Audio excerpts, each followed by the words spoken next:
आज की कहानी एक ऐसे शख्स की है जिसकी चुप्पी ने सबको डरा दिया। एक पड़ोसी जो कभी नहीं बोलता था और एक रात जो हर किसी के लिए खौफनाक बन गई। क्या वो सच में गुनाहगार था या उसकी चुप्पी के पीछे कुछ और राज था? चलिए शुरू करते हैं। जो भी हमारे दोस्त चैनल पर नए हैं, हमारे चैनल को सब्सक्राइब जरूर कर लें और वीडियो के अंत तक जरूर बने रहें।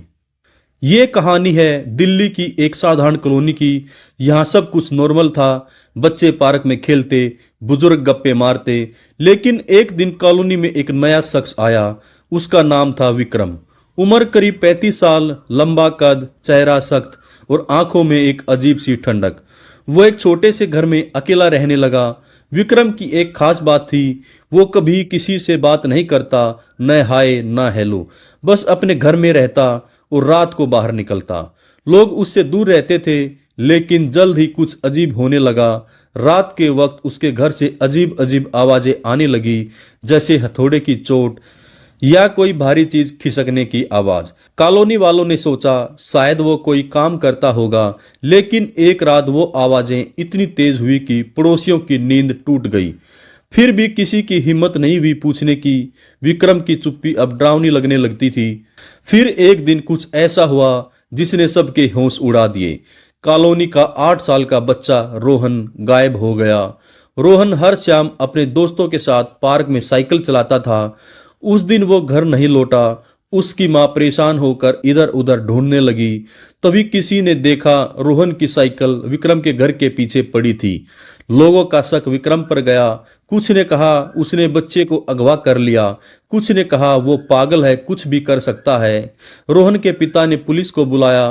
पुलिस विक्रम के घर पहुंची। विक्रम ने दरवाजा खोला और शांत स्वर में कहा, मुझे कुछ नहीं पता, साइकिल कैसे आई नहीं मालूम मुझे। लेकिन उसकी आंखों में घबराहट साफ दिखाई दे रही थी। पुलिस ने घर की तलाशी ली। अंदर कुछ नहीं मिला, न रोहन न कोई सबूत। लेकिन कॉलोनी वालों का गुस्सा बढ़ता जा रहा था।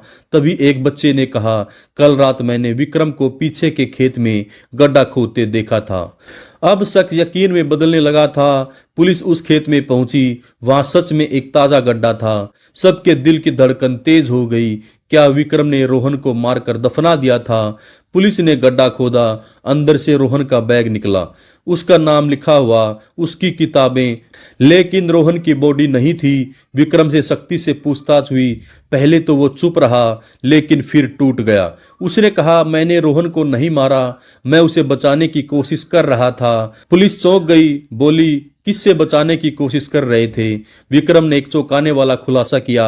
उसने बताया, मैं हर रात इसलिए जागता था क्योंकि मुझे शक था कि कॉलोनी में कुछ गलत हो रहा है।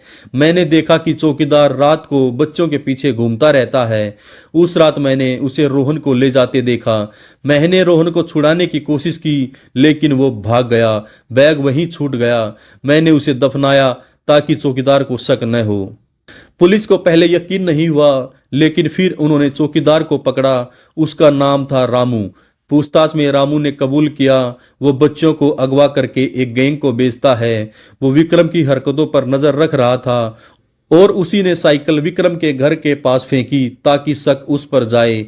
पुलिस ने रामू को बताए ठिकाने पर छापा मारा। वहां एक गोदाम में रोहन और 2 बच्चे जिंदा मिले। रोहन की मां उसे देखते ही रो पड़ी। विक्रम की बात सच निकली, लेकिन सवाल ये था वो इतना चुप क्यों रह रहा था। विक्रम ने बताया, मैं 5 साल पहले जेल जा चुका हूँ एक गलत इल्जाम में। इसके बाद मुझे किसी पर भरोसा नहीं रहा।